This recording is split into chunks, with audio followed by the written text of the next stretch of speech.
Good afternoon, class. We are looking at chapter 4, 5, and 6. I'm going to do some short mini lectures on each chapter just to kind of highlight on some of the areas that are important. Chapter 4 actually begins by discussing the difference between criminal law versus civil law. And as most of you probably know from not only watching things on TV, but also about hearing things in the newspaper or news reports. Criminal law obviously addresses prosecutions that end up becoming either fines or possibly even imprisonment.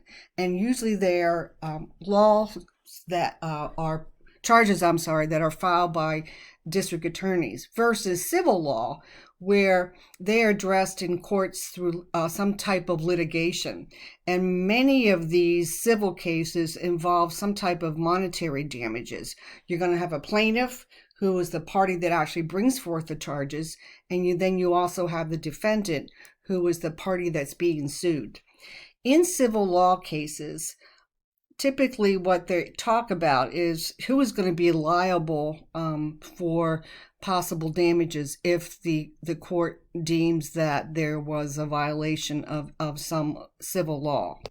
The one theory that they talk about a lot is what they call deep pockets theory. And basically what that means is, particularly from a perspective as we're talking about maybe construction, everyone that's involved with the particular incident or accident could actually be sued. So anybody that has money is going to be sued in a civil lawsuit related to an example such as a construction site. Now, obviously, in criminal cases, what you're doing is attempting to punish the person who actually committed the criminal act versus a civil case where you're obviously trying to seek some type of compensation for the damages that someone suffered.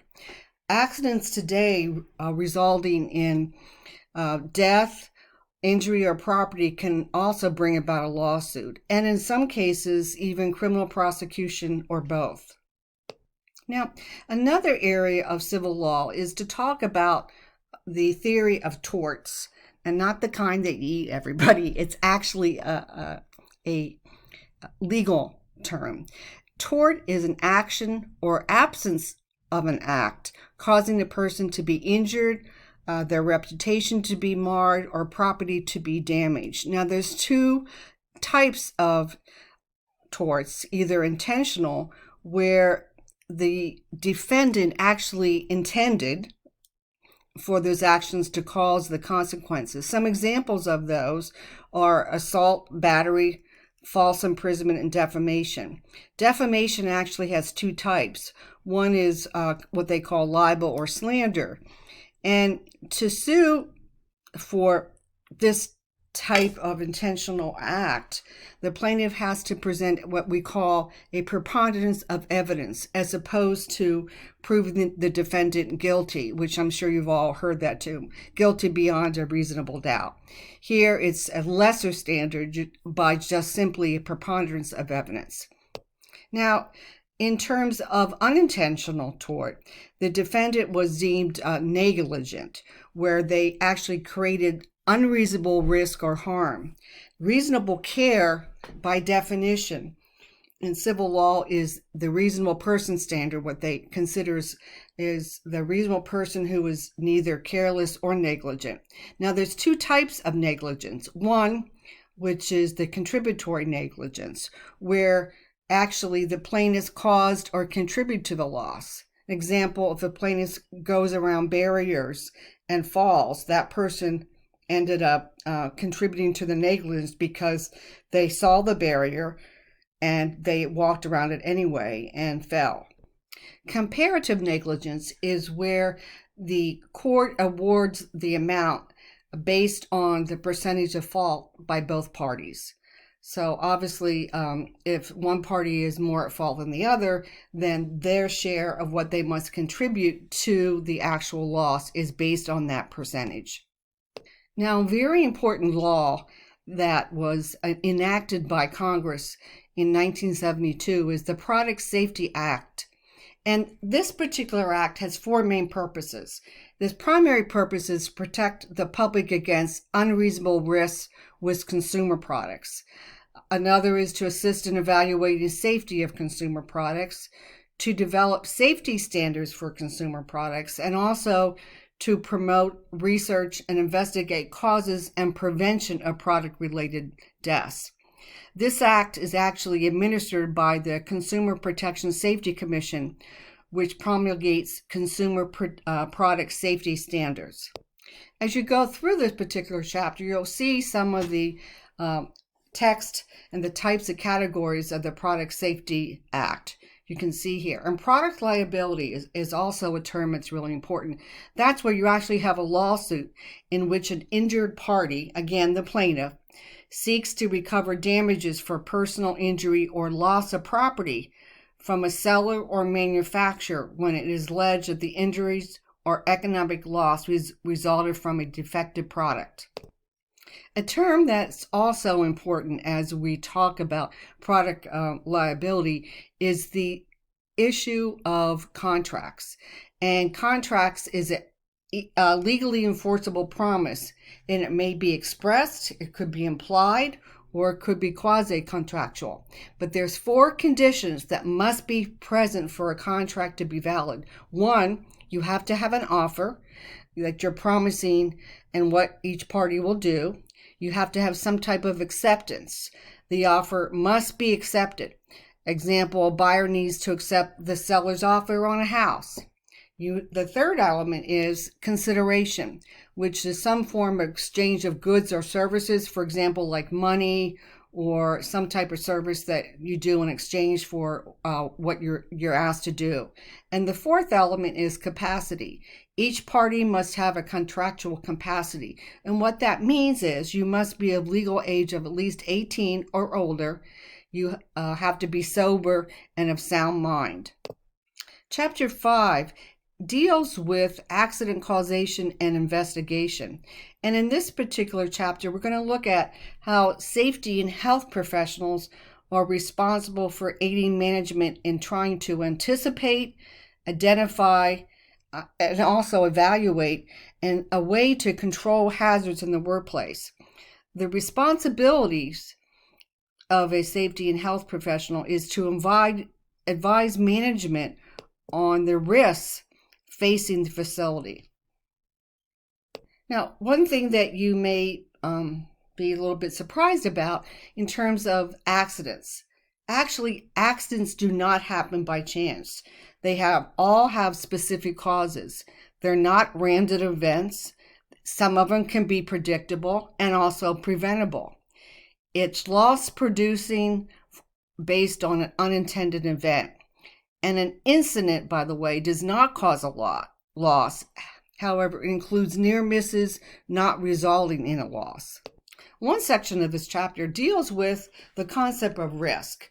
What is risk? Risk is the probability times the severity, the magnitude of the loss in a given time period. So probability refers to the likelihood of that occurrence of that event. It could be frequent, it could be probable, occasional, it could be remote. Now, severity can be classified into one of four categories as part of our overall risk assessment. It could be catastrophic, obviously resulting in possibly someone's death. It could be critical. It could be marginal or negligible. One of the things we might ask ourselves and try to think about and investigate, how do we determine exposures? First and foremost, what we would encourage you to do as a professional, safety professional in this field, is to maybe start by speaking with your employees. They're the ones that are in the warehouse every single day. Ask them what risks they see and what problems do they face on a daily basis. Bring in an expert, somebody from the outside, possibly that represents the insurance company. This person will help you review your current activities, the procedures you have in place, and determine where some of your exposures and weaknesses might be. Follow the process and review each step and the associated hazards. And last but not least, ask your employees to identify some possible near misses within your organization. Some people might be a little bit hesitant to do that. So one way you can be done anonymously is through suggestion boxes. Or we're going to explore this a little bit later in some of the later chapters. You can use some type of incentive programs, for example, by rewarding employees who identify risk or hazards in the workplace. Now, I skipped through some of the previous slides, so please go back and review them, and there's more information in the textbook. And so I would suggest you use the outline as a way to, maybe take notes. But these last couple of slides for this chapter, I really would want to go over what they identify as accident causation theories. There is numerous types of theories. And I would encourage you, most of these theories start on page 91 and go all the way up to page 95 to look at the different types of theories of how accidents potentially could be prevented, how you can predict them, or also trying to look at some type of consequences of events or the factors associated with what maybe caused the accident. Incident investigation also was a very important part of this particular subject. What you're going to do is ask yourself the following questions as you do your investigation: who, what, where, when, why, and how. If you go to pages 100 to 102, you'll see some examples of the types of questions that should be asked during an investigation to help you prevent future incidents.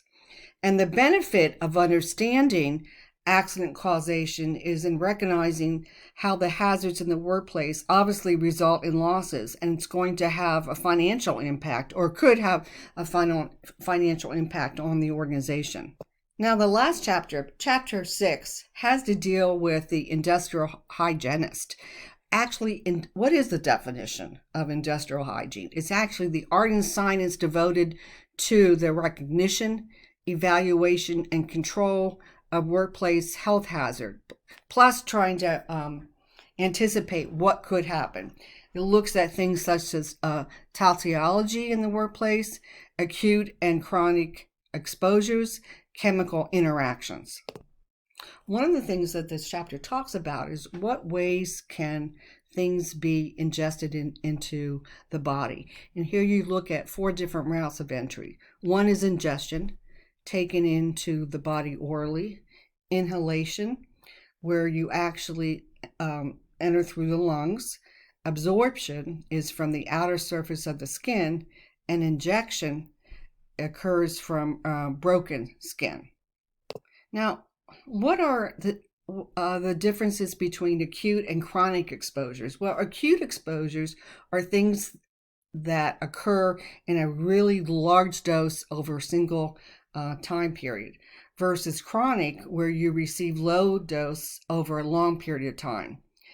The health effects are either through local tissue reactions of the body, systemic, they could occur in targeted sites of the body, or toxicity, where it's the ability of the substance to cause harm to an employee or your customers. Now, this chapter also refers to things such as environmental stressors, is how they categorize it. And that begins on page 123. Now, the tenets of the industrial hygiene, they have a recognition of 4 categories. Ones that are chemical, for example, solvents, alcohol or acids that might be stored at the site. Physical could be radiation, microwave, laser, and biological, bacteria, viruses, mold, and fungus.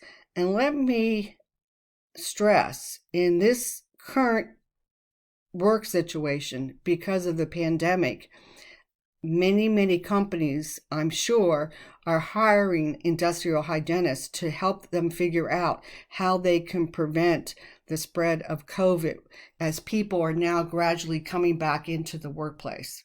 And the last area has to do with ergonomic, where you're going to look at what types of injuries or illnesses are due to repetitive and maybe cumulative trauma, fatigue, and exertion.